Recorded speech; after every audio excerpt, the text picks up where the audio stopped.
The morning of December 18, 1944, outside the Belgian village of Krinkelt, a German anti-tank crew settled into position behind their 88mm Park 43.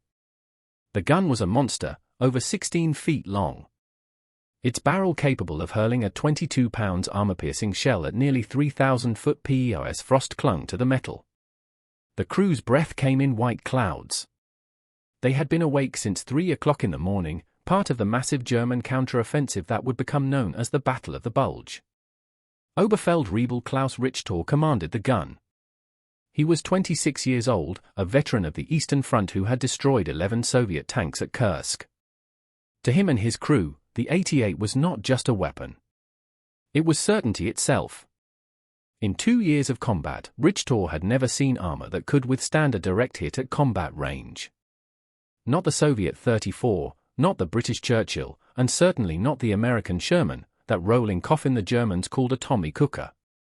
If you're enjoying this deep dive into the story, hit the subscribe button and let us know in the comments from where in the world you are watching from today.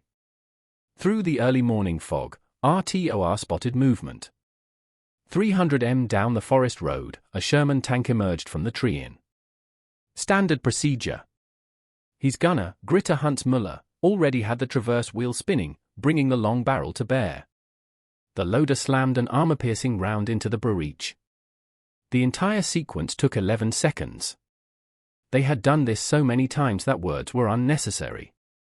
Mueller centered the crosshairs on the Sherman's hull just below the turret ring where the armor was thinnest on American tanks. Richter gave the command. The 88 roared, its concussion rattling equipment and sending a wave of overpressure across the frozen ground. The shell crossed the distance in less than a third of a second, it bounced. The crew saw the bright spark of impact, the shell deflecting upward at a steep angle and disappearing into the grey sky. For a moment, no one spoke. Mueller blinked through his optics, certain he had misjudged the range or the angle, but the data was correct. 300 m, near perpendicular to the target, a textbook shot. The Sherman kept coming. RTOR ordered another round. The loader was already moving, his hands automatic despite the confusion in his mind. The breech clanged shut. Mueller fired again. This time they all watched the impact point with absolute focus.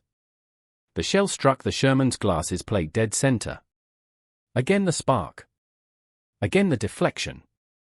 The projectile that should have penetrated foreign of armor and turned the crew inside to fragment simply skipped off the hull like a stone across water. The Sherman's turret began to traverse toward them.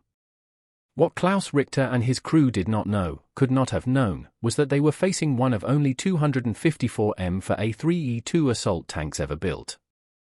The Americans called it the Jumbo. Its frontal armor was not the 2-in of a standard Sherman, nor even the 4-in of the later models. In key areas, accounting for angle and applique plates, it approached 7-in of hardened steel. The 88mm Pak 43, the gun that had defined armored warfare on the Western Front, had just met its match. The question was not whether the crew would survive the next 30 seconds. The question was how many other German gunners would face this impossible Sherman before someone in intelligence believed them. To understand the shock of that moment outside Krinkelt, one must understand what the 88mm gun meant to the German Wehrmacht. It was not simply a weapon. It was a philosophy made steel, the physical manifestation of German tactical superiority that had defined 3 years of armored combat. The Flak 18, the original 88, had been designed in the early 1930s as an anti-aircraft gun. Its high muzzle velocity necessary to reach bombers at altitude gave it extraordinary penetrating power against ground targets. During the Spanish Civil War, German Condor Legion crews discovered they could destroy Republican tanks with ease. The lesson was not lost on Wehrmacht planners. By 1940, the 88 had been adapted for dedicated anti-tank work. The PAC-43, introduced in 1943, pushed performance even further. Its tungsten core ammunition could penetrate 6-in of armor at 1000 m. At typical combat ranges of 300 to 500 m, it could defeat any Allied tank in service. British Churchills, with their thick infantry support armor, were vulnerable.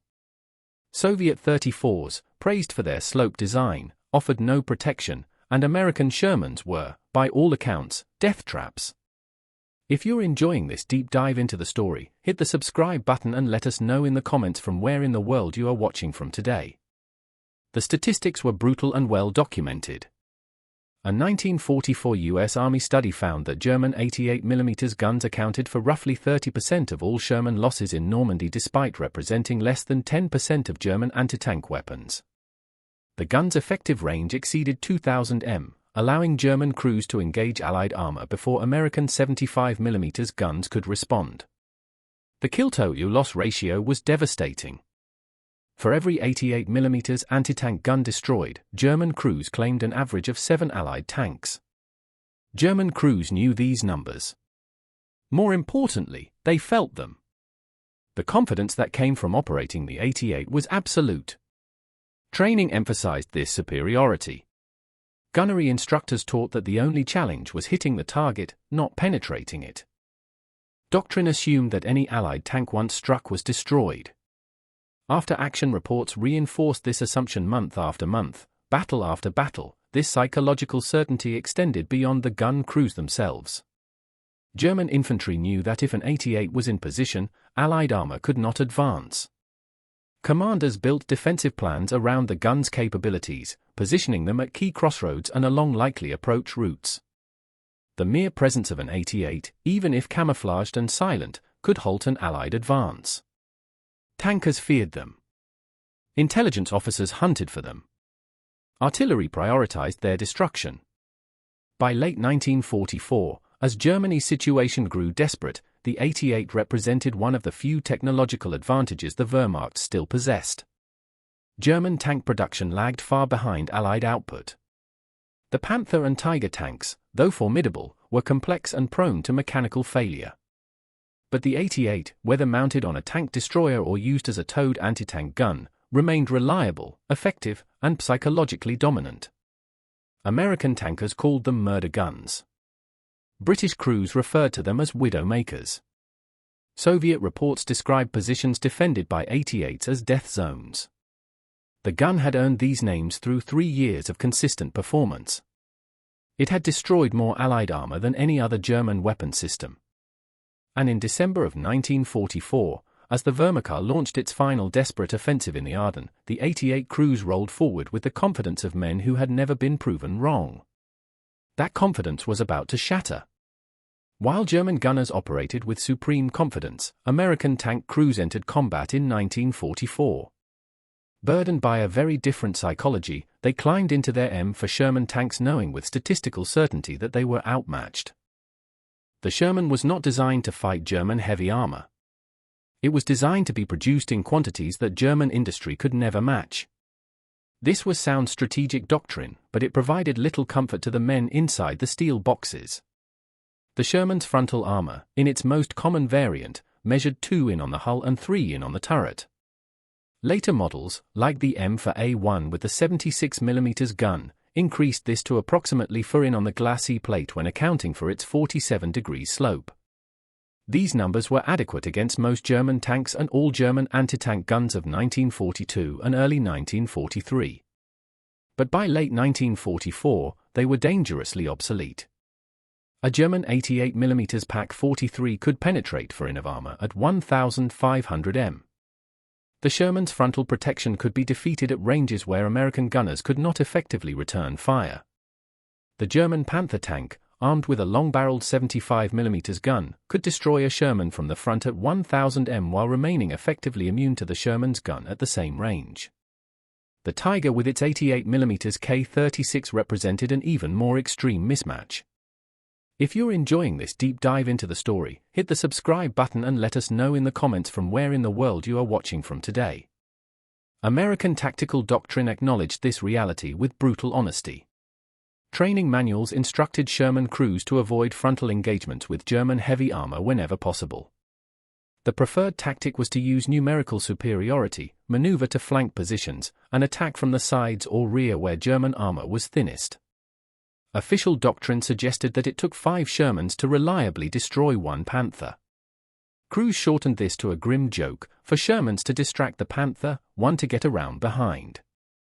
The nickname Ronson or Tommy Cooker reflected the Sherman's tendency to catch fire when penetrated. Early models stored ammunition in sponsons along the hull sides directly in the path of penetrating shells. A hit often ignited propellant charges, causing catastrophic internal fires. Crews had approximately 30 seconds to evacuate before temperatures inside reached lethal levels. Many didn't make it.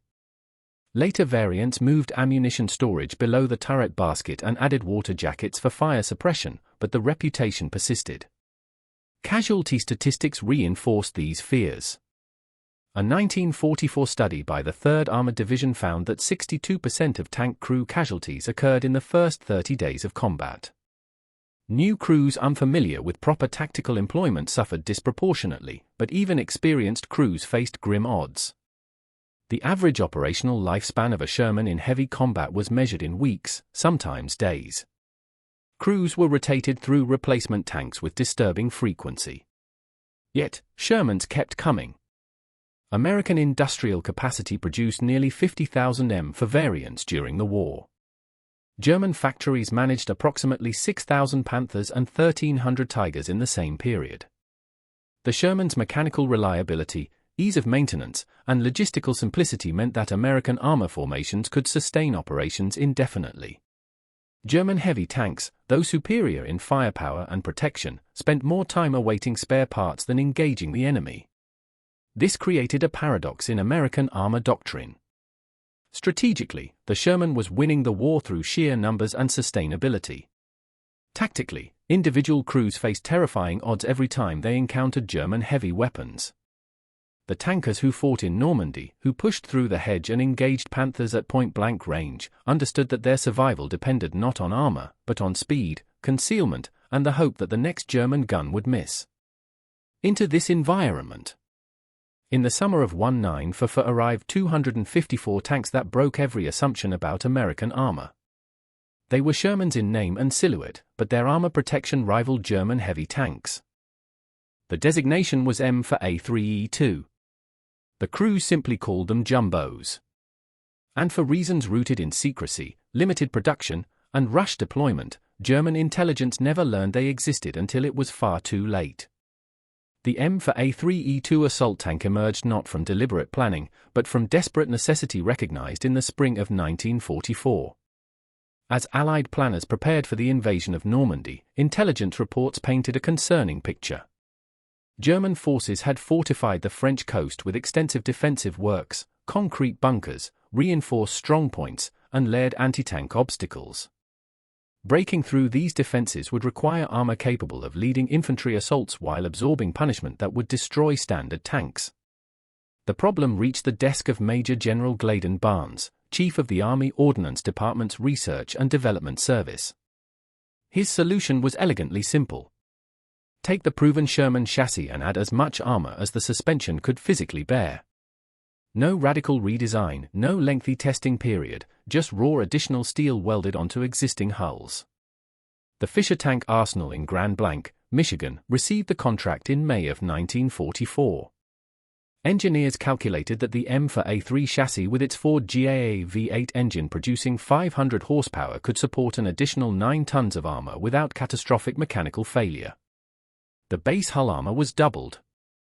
The glacis plate received an additional 1.5 in of face-hardened steel, bringing total thickness to approximately 5.5 in at a 47 degrees angle. This created an effective thickness of roughly 7 in against direct fire. The turret received even more dramatic enhancement. The frontal casting was increased to 7 in of solid steel. The mantlet protecting the gun mount measured nearly 8 in at its thickest point. Side armor increased from 1.5 in to 3 inches. Even the tracks received protective skirts to shield the suspension from hollow charge weapons. Weight increased from 33 tons to 42 tons. Top speed decreased from 30 miles per hour to approximately 22. The power-to-weight ratio, already marginal on standard Shermans, dropped to 14 horsepower per ton. This made the jumbo sluggish in acceleration and poor at climbing steep grades. But none of this mattered if the armor worked. Production began in June of 1944 and concluded by July. The limited run of 254 tanks reflected both the urgency of the project and the limitations of the approach. Each jumbo required approximately 12 tons of additional steel at a time when every pound of armor plate was allocated to competing priorities. The decision was made to produce a small number of specialized assault tanks rather than marginally improve a larger fleet. The initial 75mm M3 gun was retained, a decision that would prove controversial. Ordnance officers argued that the jumbo's role was to absorb fire and create breaches, not engage enemy armor at long range. The shorter, lower-velocity 75 had better high-explosive performance for bunker busting. But this meant that jumbo crews possessed extraordinary protection while carrying a gun inadequate for the heavy German tanks they would inevitably encounter. The first jumbos reached Europe in late July of 1944, weeks after the Normandy landings. They were distributed in small numbers across multiple armored divisions rather than concentrated in dedicated units. The 2nd Armored Division received 30. The 3rd Armored Division received 34. The 4th Armored Division, which would later spearhead Patton's drive across France, received 22. This dispersal meant that most American tankers never saw a jumbo. Most German intelligence officers never captured one intact. Crucially, no formal doctrine existed for employing the jumbo. Company commanders received tanks with armor specifications that seemed almost fantastical, but no training on how to exploit them. Some used jumbos as spearheads for urban assault. Others positioned them as mobile pillboxes in defensive positions. A few enterprising commanders placed them at point-in-column advances, trusting the armor to survive the first German ambush and reveal enemy positions. The crews themselves were standard Sherman tankers, not specially selected or trained. They learned their tanks' capabilities through trial and error, often under fire. The weight difference was immediately apparent. The jumbo accelerated slowly, struggled in mud, and consumed fuel at an alarming rate. But in direct combat, the armor performed beyond expectations.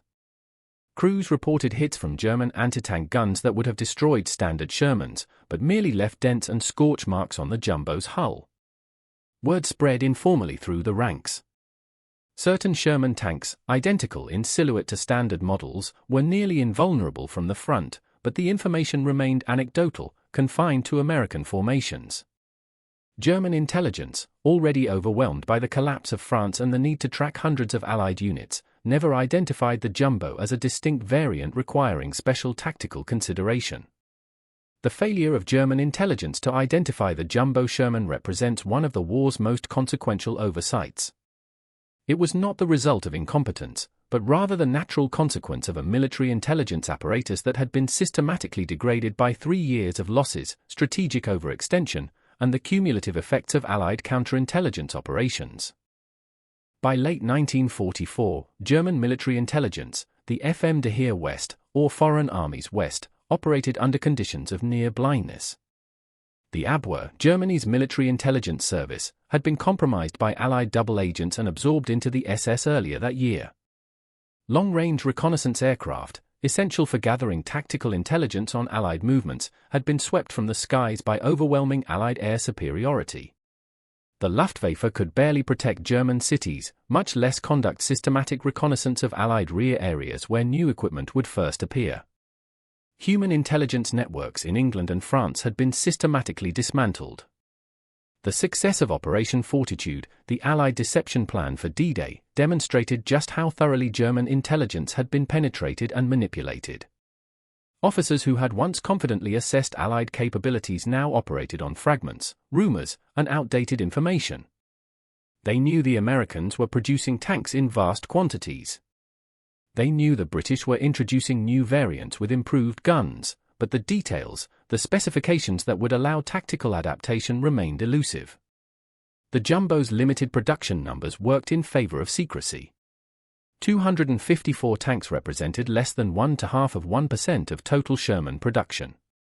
Distributed across multiple divisions on a front that stretched from the Swiss border to the North Sea, they appeared with such rarity that initial sightings were dismissed as anomalies. A German anti-tank crew reporting that an 88mm shell had bounced off a Sherman was more likely to be accused of missing the target than believed to have encountered a new variant. Moreover, the Jumbo's external appearance closely matched standard Shermans. Unlike the British Churchill or the Soviet IS-2, which were visually distinct heavy tanks, the Jumbo retained the familiar Sherman silhouette. At combat ranges of 300 to 500 m, often through smoke, vegetation, or poor weather, German gunners had seconds to identify targets.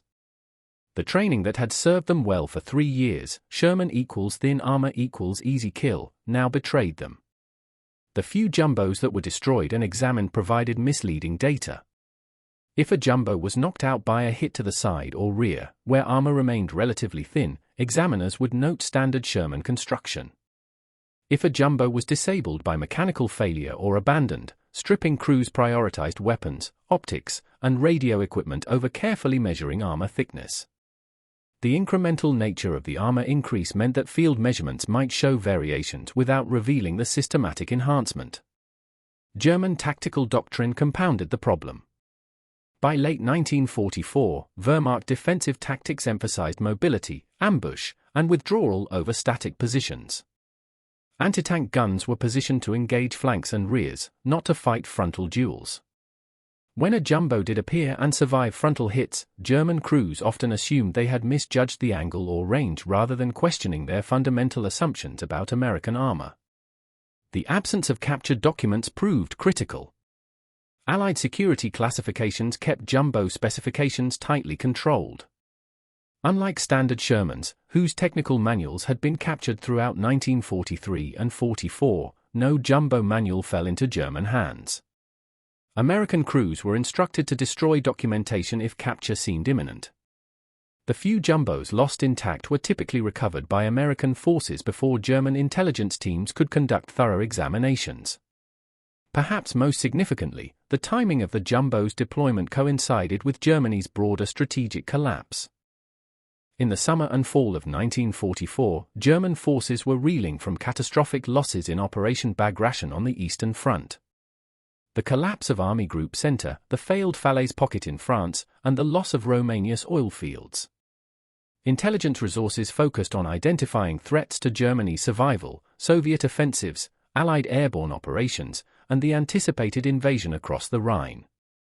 A slightly better armored Sherman variant, appearing in small numbers on a front where hundreds of Allied tanks operated, simply did not register as a priority concern.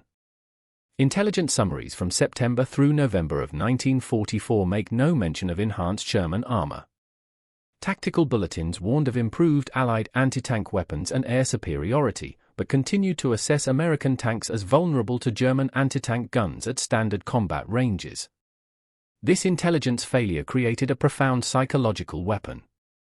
When German crews encountered Jumbos and watched their rounds bounce, they experienced not just tactical surprise, but cognitive dissonance. The 88mm gun, the weapon that had never failed them, suddenly appeared unreliable. Crews questioned their own competence. Had they loaded the wrong ammunition? Was the gun defective? The alternative, that American armor had achieved par with German heavy tanks, seemed impossible.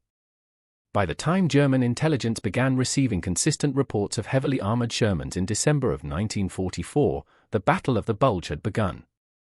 In the chaos of Germany's final offensive, with entire divisions cut off and communications fragmentary, systematic intelligence gathering became impossible. Individual units adapted as they could, but no army-wide tactical directive addressed the Jumbo threat. The gap between reality and German expectations would persist until the war's end. The full psychological impact of the Jumbo Sherman crystallized during the opening days of the Battle of the WWII Bulge when German tactical assumptions collided with American armor that refused to behave according to doctrine.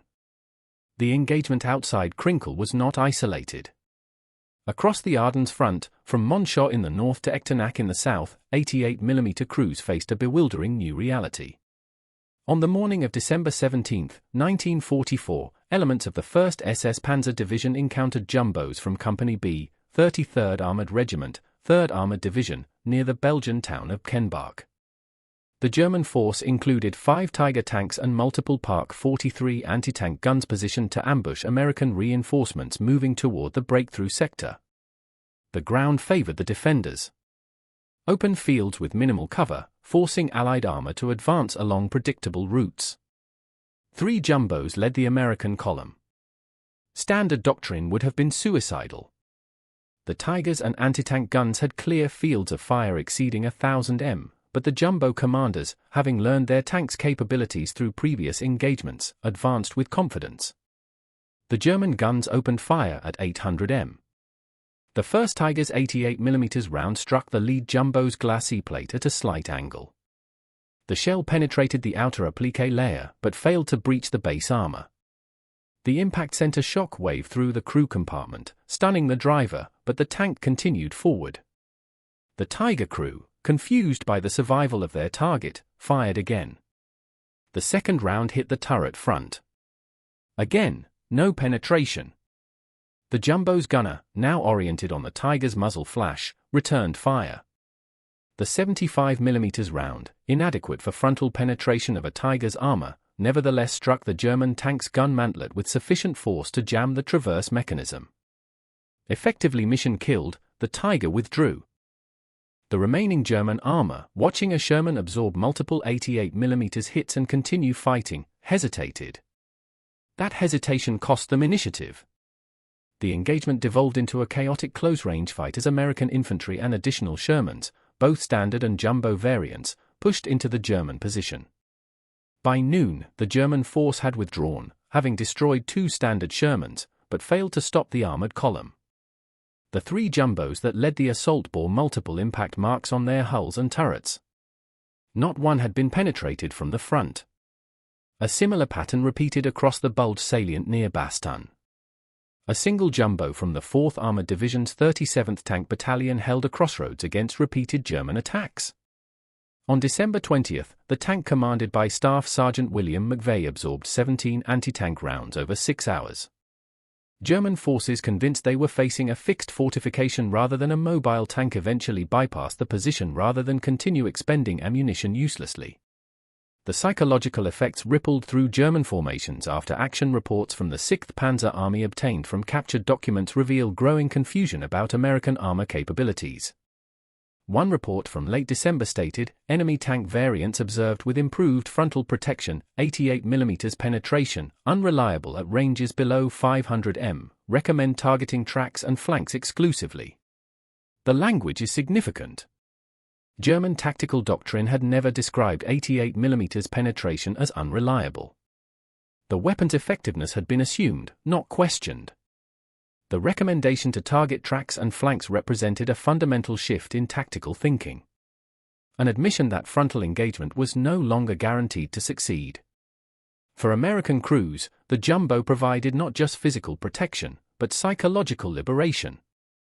Tankers, who had spent months accepting that their survival, it depended on luck and maneuver, suddenly possessed armor that could stand and fight. This confidence translated into tactical aggression. Jumbos were pushed forward into positions where standard Shermans would have been withdrawn.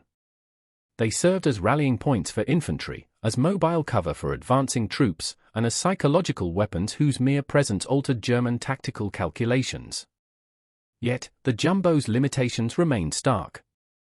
Side armor, though improved to 3 in, remained vulnerable to German 75mm and 88mm guns at typical combat ranges. Rear armor at 1 and 1/2 in could be penetrated by even lighter anti-tank weapons. The reduced mobility made jumbo vulnerable to flanking maneuvers and difficult to extract if terrain became unfavorable. Moreover, the 75mm gun meant that jumbo could not reliably engage German heavy armor frontally. A jumbo facing a Tiger or Panther in open terrain possessed armor superiority, but firepower inferiority. The engagement became a test of nerves. Could the jumbo close to point-blank range where the 75 might find weak points in German armor? Or would the superior German gun eventually land a side or turret shot that negated the jumbo's protection? The answer depended on terrain, crew skill, and often pure chance. But the fact that such engagements became tactical puzzles rather than certain American losses represented a revolutionary shift. For 3 years, American armor doctrine had accepted inferiority in individual tank versus tank combat. The jumbo, in limited numbers and with significant compromises, challenged that assumption. Not enough to change the war's outcome, but enough to change how tankers fought and how German gunners aimed. The Jumbo Sherman's combat record through the winter of 1944 and into 1945 revealed both its extraordinary strengths and its inherent limitations. As the Battle of Bulge ground toward its conclusion in late January, American armored divisions compiled after-action reports that attempted to quantify what crews had experienced viscerally. The Jumbo could survive, but survival alone did not guarantee victory. Casualty statistics told a striking story. Standard M for Shermans in heavy combat during the Bulge suffered loss rates approaching 40% in some battalions. Jumbos operating in identical conditions and often leading the same attacks experienced loss rates below 15%. The difference was almost entirely attributable to frontal armor protection. When Jumbos were knocked out, post-battle analysis consistently showed hits to sides, rear, or catastrophic mechanical failure rather than frontal penetration. But these numbers concealed a more complex tactical reality. The Jumbo's limited firepower meant it could not decisively engage German heavy armor.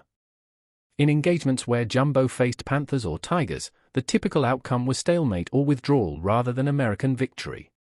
The Jumbo could survive the encounter, allowing its crew to live and fight another day.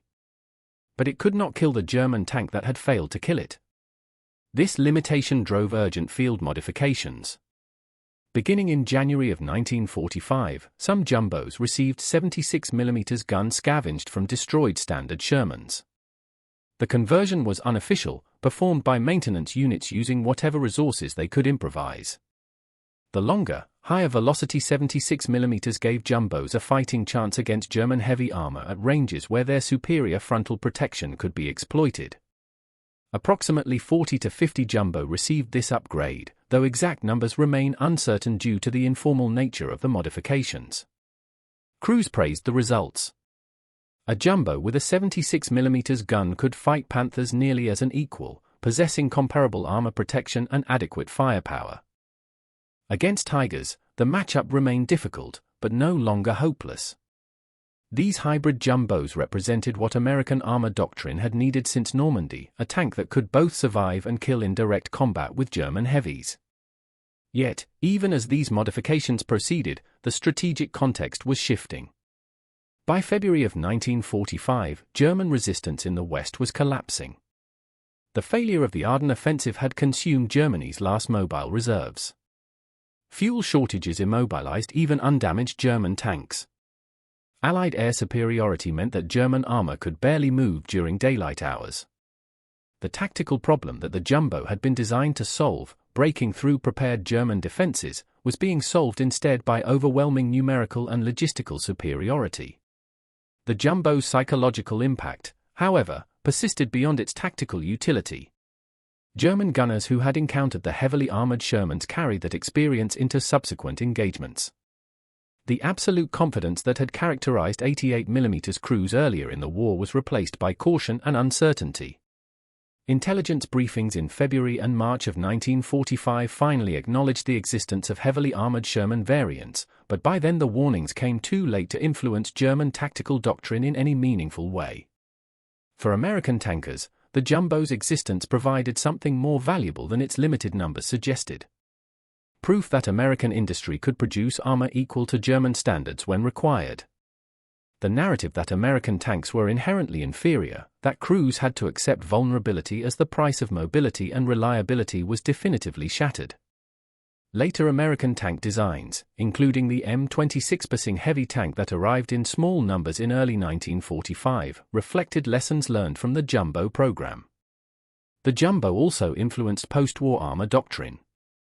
The tension between protection, firepower, and mobility that the Jumbo embodied became central to American tank design philosophy.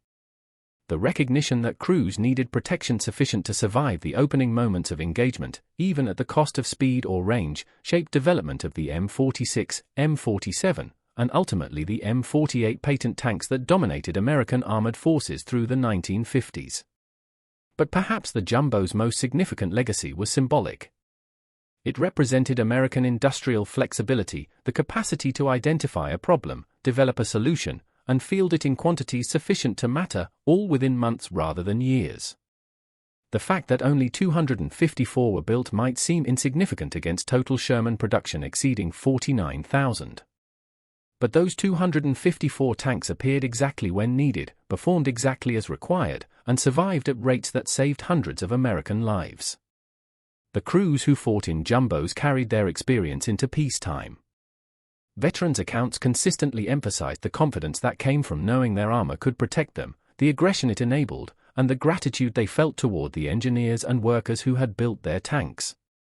For men who had previously accepted that survival was largely chance, the jumbo provided something invaluable: control over their own fate, the ability to stand and fight rather than simply hope to avoid being hit. The German military's response to the jumbo Sherman, or more precisely, their inability to respond effectively, illuminated the broader collapse of Wehrmacht tactical and industrial capacity in the war's final months. The intelligence failure that left 88mm crews unaware of enhanced American armor was symptomatic of a military organization that had lost its ability to adapt to rapidly changing battlefield conditions. Captured German documents from early 1945 reveal an institution in denial. Training materials for anti-tank crews, even those produced in February and March, continued to list standard Sherman armor specifications. Gunnery tables provided no data for engaging heavily armored variants. Tactical directives assumed that 88mm guns retained their dominant position against all Allied armor. The institutional knowledge base built on 3 years of successful employment could not rapidly incorporate the new reality. Individual German units that encountered jumbos adapted through hard-won experience. After-action reports from formations that fought in the Ardennes or along the Rhine show evolving tactics, increased emphasis on flanking shots, coordination between multiple anti-tank weapons to strike simultaneously from different angles, and preference for ambush positions that allowed close-range engagement of side armor. But these lessons remained localized, shared informally between units rather than disseminated through official doctrine. The inability to respond at the industrial level was even more damaging. German tank designers were aware through intelligence reports and interrogation of captured American crews that upgraded Sherman variants existed. But by late 1944, German industry had lost the capacity for responsive innovation. Factories were under constant aerial bombardment. Raw materials were scarce. The labor force consisted increasingly of slave workers with little technical expertise and no motivation to maintain quality standards. Plans to upgrade the penetrating power of German anti-tank guns existed. The PAC-44, an even more powerful 88mm variant, was in development. Advanced ammunition types, including sophisticated armor-piercing composite rigid rounds, promised better performance against thick armor. But none of these improvements reached frontline units in meaningful quantities. The factories that should have been producing them were rubble. The rail networks that should have been distributing them were paralyzed by Allied air interdiction. This industrial paralysis meant that German anti-tank crews in March and April of 1945 were fighting with essentially the same weapons and ammunition they had used in 1943. The 88mm gun that had dominated battlefields for 3 years was now in specific circumstances against specific targets inadequate for Wehrmacht troops who had relied on technological superiority to offset numerical disadvantage. This represented a psychological catastrophe. German veteran accounts from the war's final months frequently mention encounters with American tanks that could not be destroyed from the front. The language is significant. Rather than identifying a specific tank variant, veterans described a general phenomenon, a breakdown in the reliable correlation between hitting and killing that had characterized earlier combat. This suggests that even crews who encountered jumbo never fully understood what they were facing, viewing it instead as random bad luck or equipment failure rather than a systematic American capability. The psychological impact extended beyond anti-tank crews. German infantry, whose willingness to hold defensive positions often depended on confidence that supporting 88mm guns could stop Allied armor, began to waver when that assumption proved unreliable. If American tanks could survive hits from the murder guns, if they could advance despite concentrated anti-tank fire, then defensive positions became traps rather than fortresses. This erosion of confidence contributed to the Wehrmacht's rapid disintegration in the West during March and April of 1945. Units that might have fought stubbornly in 1943 or 44, confident in their weapons and tactics, instead chose withdrawal or surrender. The jumbo's role in this collapse was indirect but measurable. It was not the armor itself that broke German resistance, but rather the realization that even Germany's most reliable weapons system could fail. Postwar German military analysis conducted by former Wehrmacht officers working with American military historians acknowledged the jumbo as a significant tactical surprise. Reports noted that the failure to identify and adapt to enhanced American armor represented a broader failure of German military intelligence and industrial responsiveness. The recognition that 254 tanks could create disproportionate psychological effects through surprise and local superiority influenced Cold War-era discussions of military deception and the importance of technological surprise. For the 88mm crew specifically, men like Oberfeldwebel Klaus Richter who survived the war. The memory of rounds bouncing off Sherman hulls remained vivid decades later. In interviews conducted in the 1960s and 70s, veterans consistently described the shock and disbelief of watching their most reliable weapon fail. Some questioned whether they had been given defective ammunition. Others wondered if their guns had been sabotaged. The alternative, that American industry had quietly fielded superior armor in sufficient numbers to matter, challenged their understanding of the war they had fought. The jumbo thus became part of the broader narrative of German military decline, a symbol of how tactical excellence and superior equipment could be negated by industrial capacity, strategic surprise, and the cumulative effects of prolonged warfare. It was not a decisive weapon that changed the war's outcome, but it was a telling weapon that revealed how far German advantages had eroded and how completely American industrial and tactical adaptation had closed gaps that once seemed insurmountable. The story of the Jumbo Sherman concludes not with statistics or tactical analysis, but with the men who crewed them and the men who faced them.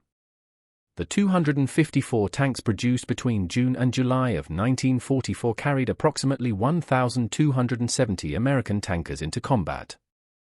The majority survived the war, a survival rate dramatically higher than their counterparts in standard Shermans. This simple fact represents lives saved, families spared grief, futures that continued beyond 1945. Staff Sergeant William McVeigh, who held a crossroads near Bastogne for 6 hours while his jumbo absorbed 17 hits, returned to Pennsylvania after the war. He worked as a machinist for 37 years, raised for children, and rarely spoke of his combat experience. When he did, in interviews conducted in the 1980s, he focused not on heroism, but on relief, the profound gratitude he felt for armor that protected him when protection had seemed impossible. His story was repeated hundreds of times. Jumbo crews returned home with a different psychological burden than their fellow tankers. They had survived not through luck or evasion, but through engineering and steel. The survivor's guilt that plagued many combat veterans was tempered by the knowledge that their protection had been real.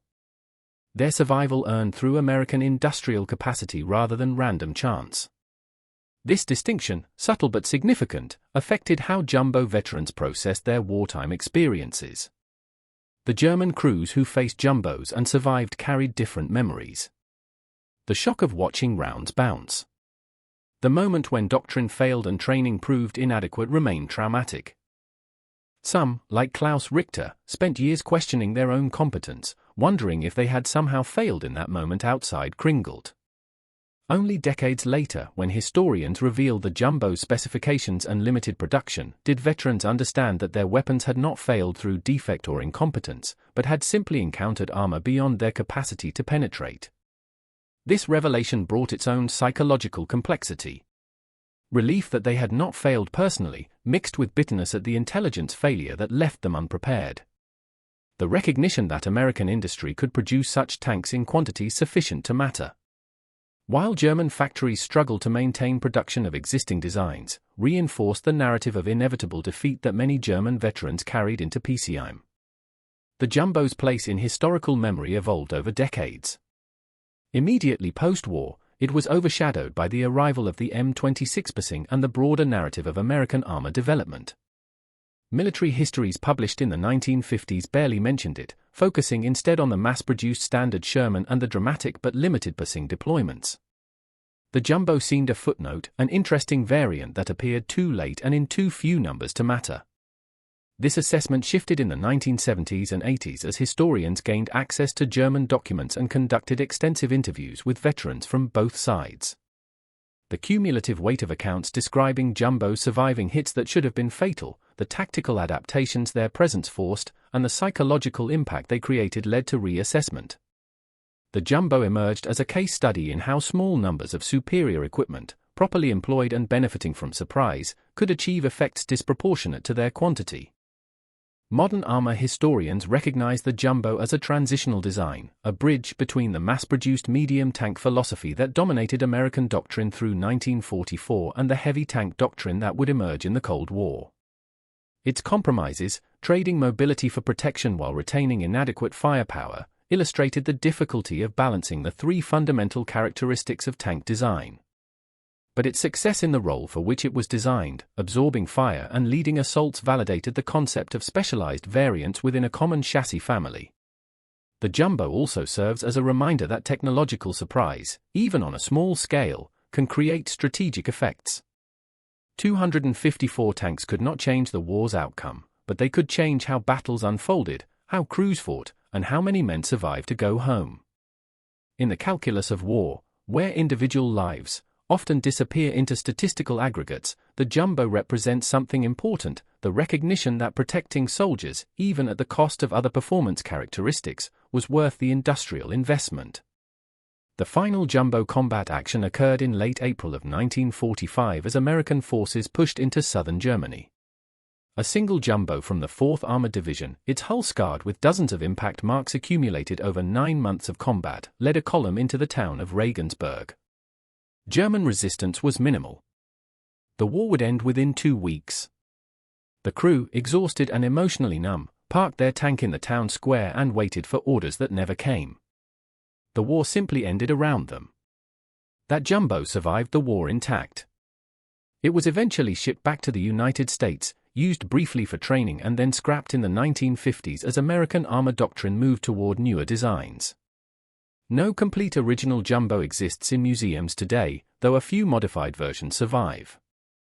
The tanks that absorbed punishment meant to kill, that saved lives through steel and engineering, were cut apart and melted down. Their metal recycled into PCM products. But the memory persists in the accounts of veterans who crewed them and faced them. In the after-action reports that documented their improbable survival, in the photographs that show Sherman silhouettes bearing impact marks that should have meant death. The Jumbo Sherman was not the tank that won the war, but it was the tank that proved American armor could stand and fight, that protection was possible, and that industrial capacity, rapidly applied to urgent problems, could save lives, even in war's final, desperate months. Back outside Krinkelt on that December morning in 1944, Oberfeldwebel Klaus Richter watched the impossible Sherman's turret traverse toward his position. His crew was already preparing to displace, to relocate, and try again from a different angle. The 88mm gun that had never failed them had just failed twice. The doctrine that had sustained them for 3 years had shattered in 30 seconds. The war would continue for 5 more months, but in that moment, the certainty was gone. They had encountered something new, something their training had not prepared them for, something German intelligence had never warned them about.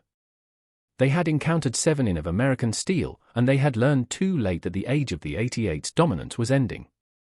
The Jumbo had done exactly what it was designed to do. It had survived, and in surviving it had revealed a new truth about the war, that American industry, when focused and urgent, could produce armor equal to Germany's best. Not in overwhelming numbers, not soon enough to change the war's outcome, but enough to matter to the men who climbed inside those tanks and came home alive. Thank you for watching. For more detailed historical breakdowns, check out the other videos on your screen now.